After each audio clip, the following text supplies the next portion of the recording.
একটা হাদিস এসেছে যে আল্লাহ পাক তাকদির লিখে দিয়েছেন আমাদের। একটা মানুষ খারাপ কাজ করতে থাকে, করতে করতে করতে করতে এক পর্যায়ে তাকদিরের লিখনই তার উপর বিজয়ী হয় এবং শেষ বয়সে গিয়ে সে ভালো কাজ করতে থাকে এবং ওই অবস্থায় তার মৃত্যু হয়, সে জান্নাতে চলে যায়। আবার একজন ব্যক্তি ভালো কাজ করতে থাকে, ভালো কাজ করতে করতে করতে এক পর্যায়ে ভাগ্যের লিখনই তার উপর বিজয়ী হয় এবং শেষ বয়সে সে আল্লাহ দ্রোহিতা, কুফর, শিরিক, হারাম এগুলোর মধ্য দিয়ে অতিবাহিত করে জাহান্নামে প্রবেশ করে। তাকদীর দেখা যায়, বিশ্বাস করা যায় না।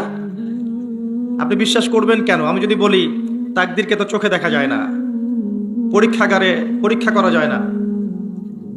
পশ্চিমারা আমাদেরকে যে শিখিয়েছে যে পরীক্ষা নিরীক্ষা, যুক্তি, বিজ্ঞান এবং দর্শন এগুলোর মধ্য দিয়ে যা লাভ করা যাবে সেটাই হলো জ্ঞান, সেটাই সত্য। যেটা চাক্ষুষ দেখি না এটা সত্য না। তাদের মতে আল্লাহকে দেখা যায় না, এই কারণে আল্লাহকে বিশ্বাস করি না। কারণ আল্লাহকে পরীক্ষাগারে ল্যাবরেটরিতে বসে আপনি প্রমাণ করতে পারবেন না। পারবেন? পারবেন না। কিন্তু আপনি যদি অন্তর্দৃষ্টি সম্পন্ন হন, ওই সাগর পারে দাঁড়ালেই বুঝতে পারবেন একজন ইলাহ আছেন, তাই না? এই পুরো মহান সৃষ্টি অটোমেটিকলি হতে পারে? হতে পারে না। তাদের যুক্তি মতে আল্লাহ, ফেরেশতাগণ, এই যে রূহ বা আত্মা, আপনার কবরের আযাব, জাহান্নামের আগুন, আপনার ইল্লিন, সিজ্জিন, ঠিক আছে, এই মিজান, পুলসিরাত ইত্যাদি যেগুলো আমরা দেখি না, গায়েবের বিষয়, অদৃশ্য, এগুলোকে তারা বিশ্বাস করবে না। কারণ তাদের বিশ্বাসের মানদণ্ড হচ্ছে পরীক্ষা নিরীক্ষা পর্যবেক্ষণের মধ্য দিয়ে যদি উতরিয়ে না আসতে পারে সেটা সত্য না। এটার মধ্যে কি আপনি বিশ্বাস করছেন? এটাকে বিশ্বাস করলেন? যদি এই বিশ্বাস থেকে থাকে তারপরে 5 ওয়াক্ত সালাত আদায় করেন, এখন পর্যন্ত মুসলিম হতে পারেন নাই। আমার কথা বুঝতে পারেননি মনে হয়। আর আমাদের বিশ্বাসের মানদণ্ড হচ্ছে আল্লাযীনা ইউমিনুনা বিল গায়বি, যারা অদৃশ্যে বিশ্বাস করে। ঈমানের পিলার 6টা: আল্লাহ, মালায়েকা মানে ফেরেশতা মণ্ডলী, আসমানি কিতাব সমূহ, নবী রাসূলগণ, পরকালের জীবন, তাকদীরের ভালো মন্দ। এই 6টার কোনোটাই কি আপনি চোখ দিয়ে দেখেছেন? আল্লাহকে দেখেছেন? কোন ফেরেশতাকে দেখেছেন কখনো? জিনকে দেখেছেন? রূহ বা আত্মাকে দেখেছেন? আল্লাহর পক্ষ থেকে মানুষ সত্য স্বপ্ন কেন দেখে ব্যাখ্যা করতে পারবেন? পারবেন? পারবেন না। স্বপ্ন সত্যি হয় না মাঝে মাঝে? ইউসুফ আলাইহিস সালাম জেলখানায় বসে আছেন, 2জন কয়েদি আসলো, 2জন বলল, একজন স্বপ্ন দেখেছে মাথার উপর রুটি আছে, রুটি খেয়ে নেওয়া হচ্ছে। আরেকজন স্বপ্ন দেখলো সে তার মনিবকে শরাব পান করাচ্ছে। স্বপ্ন ফলে নাই? বলেছে? কোরআনের এরকম অনেক জায়গায় স্বপ্নের কথা আছে না? আল্লাহর পক্ষ থেকে মুমিনরা সত্য স্বপ্ন দেখে না? দেখতে পারে, সম্ভাবনা আছে। ব্যাখ্যা করতে পারবেন?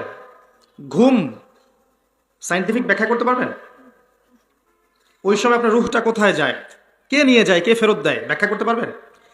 একজন মানুষ জীবিত ছিল, হাঁটতে হাঁটতে হঠাৎ পড়ে গেল, পড়ে গিয়ে মৃত হয়ে গেল, লাশ। দেহের মধ্যে কিছু একটা ছিল, সেটা বের হয়ে গেছে। কি ছিল? তার নাম কি? রুহ বা আত্মা। ব্যাখ্যা করতে পারবেন? দেখা যায়?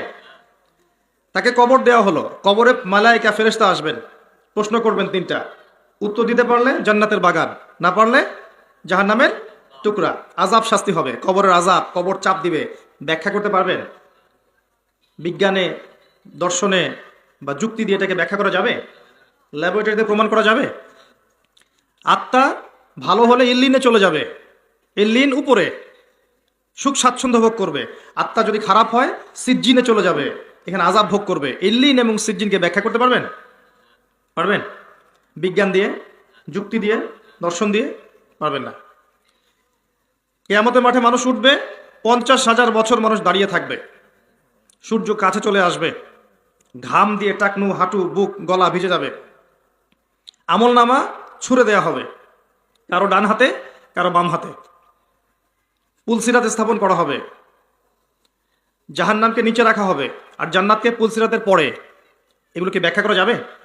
দেখেছেন কখনো? জান্নাতের হুরপরি দেখেছেন? জান্নাতের নাজ নিয়ামত দেখেছেন? জাহান্নামের শাস্তি দেখেছেন? জাহান্নামে যে হিংস্র শাস্তি দেওয়ার জন্য আল্লাহ পাক হিংস্র জীবজন্তু রেখেছেন, দেখেছেন কখনো? জাহান্নামের প্রহরী একজন ফেরেশতা আছেন, চিফ অফ কমান্ড যেটা আমরা বলি আর কি, আছে না চিফ অফ কমান্ড একজন? তার নাম হচ্ছে মালেক। কি নাম?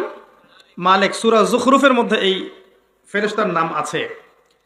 তো তাকে কি ব্যাখ্যা করতে পারবেন? আরেকটা সূরা আছে আলাইহা তিসআতা আশার, জাহান্নামে 19 জন বড় বড় ফেরেশতা আছে। ব্যাখ্যা করতে পারবেন? ইসরাফিল আলাইহিস সালাম সিংহায় ফুঁক দিবেন, মহাবিশ্ব ধ্বংস হয়ে যাবে। এই সিংহাকে ব্যাখ্যা করতে পারবেন? দেখেছেন কখনো? আমাদের বিশ্বাসের পিলারগুলো কি তাহলে? আমাদের বিশ্বাসের স্তম্ভগুলো হচ্ছে অদৃশ্য বিশ্বাস, তাই নয় কি? আর যারা পশ্চিমা সংস্কৃতিতে এই গোলক ধাঁধায় পড়ে আছে, তাদের বিশ্বাসের মানদণ্ড হচ্ছে পরীক্ষা নিরীক্ষা পর্যবেক্ষণের মধ্য দিয়ে যেটা পাবো এটাই সত্য, এর বাইরে কোনো সত্য নাই। তাহলে এগুলো কি সত্য না? এগুলো সত্য না যেগুলো বললাম? যদি এগুলোকে কেউ সত্য বলে না বিশ্বাস করে, সে কি মুসলিম হতে পারবে? মুমিন হতে পারবে? এগুলো দিনের মৌলিক বিষয় নয়?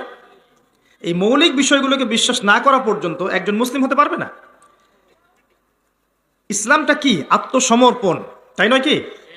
আল্লাহ পাক ইসলামের কথা বলতে গিয়ে যার কথা সবার আগে নিয়ে আসছেন তার নাম হচ্ছে ইব্রাহিম আলাইহিস সালাম। সূরা বাকারা আল্লাহ পাক বলেছেন ইয ক্বালা লাহু রাব্বুহু আসলিম, যখনই তার রব তাকে বলেছেন আত্মসমর্পণ করো। ক্বালা আসলামতু লিরাব্বিল আলামিন, তিনি বলেছেন বিনা বাক্য ব্যয়ে যে আমি আমার রবের নিকটে আত্মসমর্পণ করলাম। ইব্রাহিম আলাইহিস সালামকে বলা হচ্ছে স্ত্রী এবং সন্তানকে রেখে আসো ওই মক্কায়, ওখানে কোনো মানুষ নাই, কোনো শহর নাই, খাবার পানীয় কিছুই নাই। তিনি রেখে আসলেন, আল্লাহকে প্রশ্ন করলেন না এই আদেশটার পিছনে যুক্তি কি, বিজ্ঞান কি, দর্শন কি, কারণ কি, প্রশ্ন করেছেন? আত্মসমর্পণ করেছেন। এই যে ইসলাম, তাকে বলা হচ্ছে তোমার ছেলে দৌড়ানো শিখেছে, এখন দৌড়াতে শিখেছে, তাকে জবাই করতে হবে। কি করতে হবে? যুক্তিতে আসে? দর্শনে প্রমাণ করতে পারবে? বিজ্ঞানে আসবে? আসবে না। ইব্রাহিম আলাইহিস সালাম কি করলেন?